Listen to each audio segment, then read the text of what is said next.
तुम्ही काय अर्थतज्ञ नाही, लोक मला वेडा म्हणतील, पण जे नसलेल्या ज्ञान पाळण्याची माझी सवय नाही आणि हौस नाही. त्याच्यामुळे मला नखं वाढलेले कळतात, दाढी मिशा वाढलेले कळतात, पण जीडीपी वाढतो म्हणजे कुठे नेमकं बघायचं ते कळत नाही. नखं वाढलेले कळतात, दाढी मिशा वाढलेले कळतात, पण जीडीपी वाढतो म्हणजे कुठे नेमकं बघायचं. कुठे बघितलं तर कळेल की तो जीडीपी वाढला, पण तो वाढतो आहे आणि त्याचा प्रचार सुरू आहे. तेच माझं म्हणणं आहे. तो जर वाढत असेल तर मग तो कुठे वाढतोय नेमका. निर्मला जी, मैं सच कहता हूँ, पहले तो मैं ये बजट वगैरह कुछ जानता नहीं था. मेरा सब्जेक्ट ही नहीं है.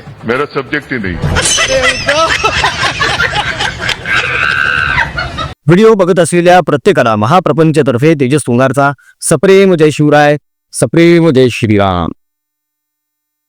सुरुवातीच्या व्हिडिओमध्येच तुम्ही बघितलेलं आहे कोमटराव काय म्हणतात ते. कोमटरावांचं म्हणणं आहे की केस कसे वाढतात ते मला कळतं, हे कसं वाढतं ते कळतं, ते कसं, पण जीडीपी कसा वाढतो ते मला कळत नाही. त्यावर राऊत म्हणतात की अहो पण हो तो वाढतोय ना. मग कोमटराव म्हणतात की हो ना, तेच कळत नाही की जीडीपी वाढणं म्हणजे नेमकं काय वाढणं. बस क्लिअर सांगतो, स्पष्ट सांगतो, आपलं नशीब फार बलवत्तर आहे की अशा व्यक्ती आपल्या देशाच्या अर्थमंत्री नाहीयेत किंवा यांच्याकडे सत्तेच्या चाव्या नाहीयेत आणि मुंबई महानगरपालिका सुद्धा यांच्या हातातून निसटलेली आहे. हे देवाचे खूप खूप उपकार झालेले आहेत आपल्यावर. म्हणजे खरं तर सुज्ञ जनतेनं योग्य निर्णय घेतलेला आहे असं म्हणायची वेळ ठाकरेंनी स्वतःवर आणलेली आहे.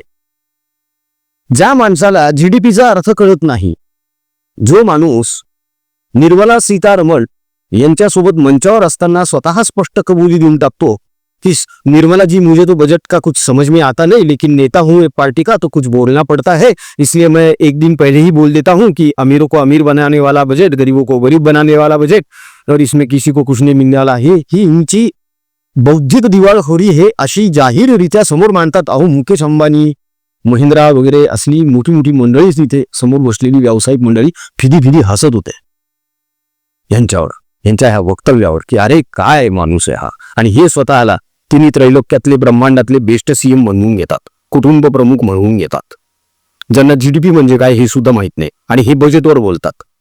जे ज्या माणसाने अगोदर सांगितलंय की बजेट मधलं मला घंटा काही कळत नाही, तोच माणूस म्हणतो ह्या जीडीपी काय, जीडीपी कुठं वाढतोय मला काही कळतच नाही. तर आता बजेट सादर झालं काल, निर्मला सीतारमण यांनी बजेट सादर केलं. या बजेटवरून अपेक्षेप्रमाणे विरोधकांनी टीकेची झोड उखायला सुरुवात केलेलीच आहे मित्रांनो.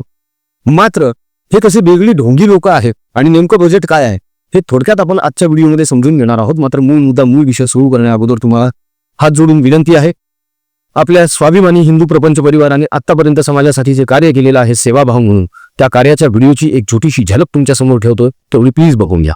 प्रिय बंधू भगिनींनो आणि मातांनो, आपल्या स्वाभिमानी हिंदू प्रपंच परिवारातर्फे नेहमीच अनेक गरजूंना, शेतकऱ्यांना, दिव्यांगांना, गरीब विद्यार्थ्यांना त्यांच्या शिक्षणासाठी तसेच हलाखीच्या स्थितीत असलेले कॅन्सरग्रस्त रुग्णांचे उपचार, औषध आणि त्यांच्या नातेवाईकांच्या भोजनाची सेवा मनोभावे देत आहोत. हे सगळे गरजू आपलेच बांधव आहेत. आपणास विनंती आहे की त्या सर्व गरजूंची चिंता मिटवण्यात आणि त्यांना आधार देण्यात प्रभू श्रीरामाचे नाव घेऊन आपल्या मर्जीनुसार, इच्छेनुसार जमेल तसे योगदान नक्की द्यावे, ही कळकळीची विनंती. काल केंद्रीय अर्थमंत्री निर्मला सीतारमण या बजेट सादर करत होत्या आणि त्या बजेट सादर करत असताना संसदेमध्ये तिथे सत्र सुरू असताना राहुल गांधी सुद्धा उपस्थित होते. काळा कोट घातलेला होता राहुल गांधींनी आणि अक्षरशः ते झोपलेले होते, घोरत होते. त्याच्यावरून टिप्पण्या सुरू झालेल्या आहेत कि जब सत्र शुरू होता है तब ये सोता है और बाहर आके रोता है.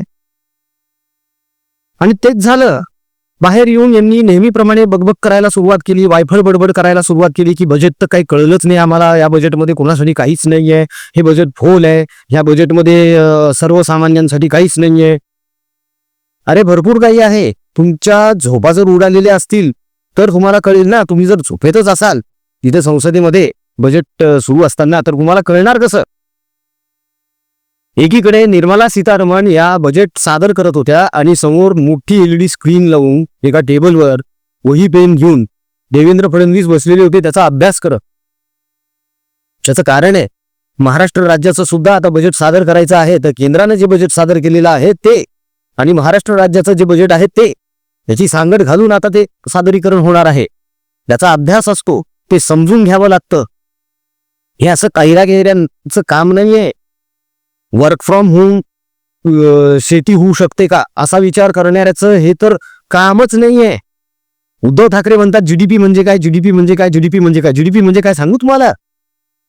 एक साधा फोटोग्राफर ज्याला त्याच्या वडिलांनी एक कॅमेरा घेऊन दिला आणि तो कॅमेरा घेऊन वडिलांच्याच पुण्याईवर हेलिकॉप्टर मधून वरून फोटो काढत हा कॅमेरा म्हणून हिंडला. मग ह्यानं पुस्तक प्रदर्शन भरवलं आणि यांचं म्हणणं असं आहे की आम्हाला त्या चित्रांच्या प्रदर्शनामधून 5 ते 6 कोटी रुपये मिळाले. आता विचार करा, एक साधा कॅमेरा म्हणून 5 ते 6 कोटी रुपये कमवतो एका प्रदर्शनातून. वाढला ना जीडीपी? किती मोठा झाला तो? स्विस पेक्षा जास्त झाला ना तो. जगातले सगळ्यात श्रीमंत देश जे आहे त्यांचा जो पर कॅपिटा इन्कम आहे त्याच्यापेक्षा जास्त यांचा झाला नाही एका दिवसाचा. 6 करोड एका दिवसात म्हणजे काय झालं ते? ह्याला ग्रोथ नाही म्हणत का तुम्ही? अहो स्वतःचीच ग्रोथ बघा ना तुम्ही. तुमचा कुठला व्यवसाय नाही, तुमचे कुठले धंदे नाही, तुमचे काही स्टॅटिक बिझनेस नाही, तरी कोट्यावधीची माया आहे. कोट्यावधी कशाला, अब्जावधीची माया आहे तुमच्याकडे. लंडनची मातोश्री कुठून बांधली तुम्ही? राऊतांनी 1400 कोटी रुपये खाल्लेत पत्रसाळांमध्ये. 1400 कोटी कशाला म्हणतात? आणि हे म्हणतात आम्हाला अर्थकारण कळत नाही म्हणून. अर्थकारण कळत नाही तर कशाला करतात हे राजकारण? बसा ना घरामध्येच, वर्क फ्रॉम होम करा ना. उगीच विनाकारण समोर यायचं, लोकांना संभ्रमित करायचं. बरं आता लोक इतके येडे राहिलेले नाहीये. तो मराठी माणूस इतका पागल आहे का? मराठी माणसाच्या या खोपडीमध्ये का बुद्धीच नाहीये का? त्याला मेंदू दिलाच नाहीये का माणसानं? हे असं गृहीत का धरतात प्रत्येक वेळी जनतेला? हे गृहीत धरणं सोडा आता, बाहेर पडा यातून. बजेटमध्ये खूप चांगल्या चांगल्या गोष्टी इन्क्लूड आहे. मोबाईल स्वस्त झालेले आहेत, तुमचे कपडे स्वस्त झालेत, खादी स्वस्त झालेली आहे, जीवनावश्यक वस्तू स्वस्त झालेल्या आहेत, सीएनजी स्वस्त झाले. त्याचा थेट परिणाम तुमच्या ट्रान्सपोर्टवर होणार आहे. भाडे कमी होऊ शकतात त्यामुळे आणि 100% होणार आहेत. बरं महाग काय झालेलं आहे? तर महाग झालेलं आहे खनिज. ठीक आहे, आता कुठला सामान्य माणूस खनिज खायला जातो मार्केटमध्ये? नाही ना. मग ही ओरड कशासाठी? ही ओरड कशासाठी? यांनी एकतर मुळात कधी बजेट समजूनच घेतलं नाही. इव्हन दो यांना ते समजून घ्यायचंच नाहीये. यांना फक्त बोंबा मारायच्यात केंद्र सरकारच्या नावानं, आणि ते सुद्धा यांना व्यवस्थित जमत नाहीये. म्हणजे किती हाल झाले त्या लोकांचे विचार करा तुम्ही. ठीक आहे, आपण असं एक वेळ गृहीत धरूया किंवा मान्य करूया की पराभवामुळे कधी कधी माणूस खचून जात असतो. अरे पण खचून जातो याचा अर्थ तो भ्रमिष्ट होतो असं नाहीये ना. हे भ्रमिष्ठासारखे वागायला लागलेत सगळेजण. इथून तिथून सगळेच डान्सिंग इथून. विचार करण्यासारखी गोष्ट आहे मित्रांनो.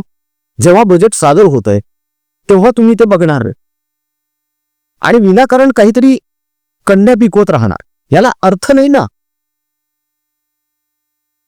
त्यात परत आरोप आणि प्रत्यारोपांच्या फैरी झाडायला लागलेल्या आहे. आता मी गॅरंटेड सांगतो तुम्हाला, मी वाटल्यास तर लिहून द्यायला तयार आहे हे ओऱ्या कागदावर. जेव्हा महाराष्ट्र राज्याचं बजेट सादर होईल ना, हे लोक बघा कसे गळे काढणार आहेत.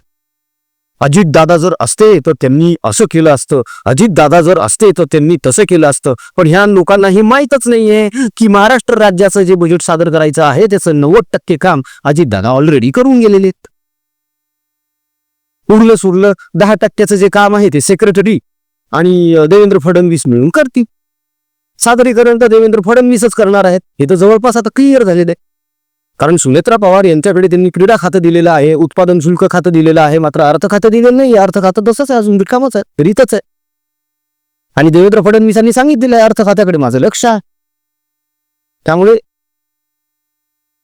सादरीकरण तर फडणवीसच करणार आणि अभ्यासू व्यक्तिमत्व आहे. वेळात वेळ काढून निर्मला सीतारामन यांचं पूर्ण ते सादरीकरण ऐकणं, बजेट ऐकणं, त्यातून स्वतःच्या नोट्स काढणं, कदाचित रात्रीतून एखादा फोनही गेला असेल त्यांचा निर्मलाजींना की निर्मलाजी हे काय आहे, याचा आपण इकडे राज्याच्या बजेटमध्ये कसा उपयोग करून घेऊ शकतो. होऊ शकतो, कारण तो तेवढा माणूस आहे, सक्षम आहे तो माणूस, तो करू शकतो. एक सभा घेतली की आवाज बसला ना असं म्हणून तो गप घरात बसत नाही. उद्धव ठाकरे म्हणतात की मुंबईमध्ये इतकं पोल्युशन वाढलेलं आहे की माझा आवाज बसला म्हणे त्यामुळे. 25 वर्ष महानगरपालिका तुमच्या हातात होती, तुम्ही केलं काय मग? स्वतःचाच आवाज बसला. जी काही थोडी थोडी धूळ मातोश्री 2 मध्ये पोहोचते त्याने तुमची तब्येत बिघडली. इतकं मिकम्याव आहे तुमचं शरीर. जपा तब्येतीला जपा आणि जास्त टेन्शन घेऊ नका, जास्त लोड घेऊ नका. बजेट सादर होणार आहे. ह्या बजेटमध्ये सर्वसामान्यांसाठी, जनतेसाठी काही गोष्टी असणार आहेत. जाता जाता एक बजेटमधली महत्वाची गोष्ट सांगून जातो. उद्धव ठाकरे, तुम्हाला जर कळलेलं नसेल तर आता हा व्हिडिओ बघून घ्या, तुम्हाला समजेल. केंद्र सरकारने एक अत्यंत महत्वपूर्ण योजना आणलेली आहे ज्याचं नाव आहे SHE शी. त्याला नाव दिलेलं आहे शी मार्ट, म्हणजे लखपती दीदी या योजनेवरून प्रेरित होऊन ही संकल्पना राबवली जाणार आहे, ही योजना राबवली जाणार आहे. आणि ही योजना आहे ग्रामीण भागातल्या ज्या महिला आहेत कष्टकरी त्यांच्यासाठी. SHE म्हणजे काय? Self help entrepreneur. म्हणजेच काय की ह्या ग्रामीण भागातल्या ज्या महिला आहे, या ज्या वस्तू बनवतात किंवा यांचा जो शेतमाल आहे, हा कुठल्याही आडत्याला न देता, कुठल्याही दलालाला न देता हा माल त्या थेट विक्री करू शकतात. ही योजना आहे ती. म्हणजे त्या विक्रीतला सगळाच्या सगळा नफा त्या महिलांचा असणार आहे. सेल्फ हेल्प एंटरप्रेन्योरशिप शी मार्ट. होतोय, विकास होतोय, योजना येत आहेत. कानावर पडू द्या फक्त. कायम संजय राऊतांचे त्या भोंग्याचे शब्द ऐकत बसू नका, त्याच्या शिव्या ऐकत बसू नका, त्याचे टोमणे ऐकत बसू नका. काही 4 चांगल्या गोष्टी सुद्धा ऐका, मग असे प्रश्न पडणार नाहीत. अंगावरचे केस वाढतात ते कळतं, GDP वाढतोय हे कळत नाही मला. GDP म्हणजे काय? जा 12वी कॉमर्सला परत एकदा ऍडमिशन घ्या आणि बघा जमतंय का, काही कळतंय का कॉमर्स मधलं. GDP म्हणजे काय? एका पक्षाच्या अध्यक्षाने असं म्हणावं की GDP म्हणजे काय मला माहित नाही, मला कळतच नाही GDP वाढतोय म्हणजे नेमकं काय होतंय ते. अहो, तुमच्या मुलांची वाढ झालेली आहे हे तरी कळलंय का? ज्या वयामध्ये नातवं मांडीवर खेळवायचे, रडणारे नातवं शांत करायचे आहेत, तिथे यांचं रडगाणं चालू आहे अजूनही स्वतःच. तुमच्या मुलांची वय झालेली आहेत, लावा पटापट लग्न त्यांची. कळेल तेव्हा तरी कळेल GDP वाढणं म्हणजे काय, लग्नात खर्च झाल्यानंतर. असो, हरकत नाही. गाढवा पुढे वाचली गीता, कालचा गोंधळ बारा होता असं म्हणण्याची वेळ आहे. कारण उद्धव ठाकरे यांच्यासमोर कोणी काही जरी बोललं तरी ते कोणतंही ऐकून घेण्याच्या मनस्थितीत अजिबातच नसतात. मुळामध्ये त्यांची मनस्थितीच काय आहे हेच कोणाला कधी कळत नाही. सतत गोंधळलेल्या अवस्थेत बोलत असतात ते. कुठलीही ठाम भूमिका नाही, कुठलाही विकासाचा आराखडा नाही, कुठलंही विजन नाही. आणि हे म्हणे ब्रह्मांडाचे बेस्ट CM. असो, तुम्हाला तुमचं ते तिन्ही त्रैलोक्याचं पद लखलाव असोच आहे. मात्र उगाच लोकांमध्ये संभ्रम निर्माण करून त्यांची माथी भडकवण्याचा प्रयत्न करू नका.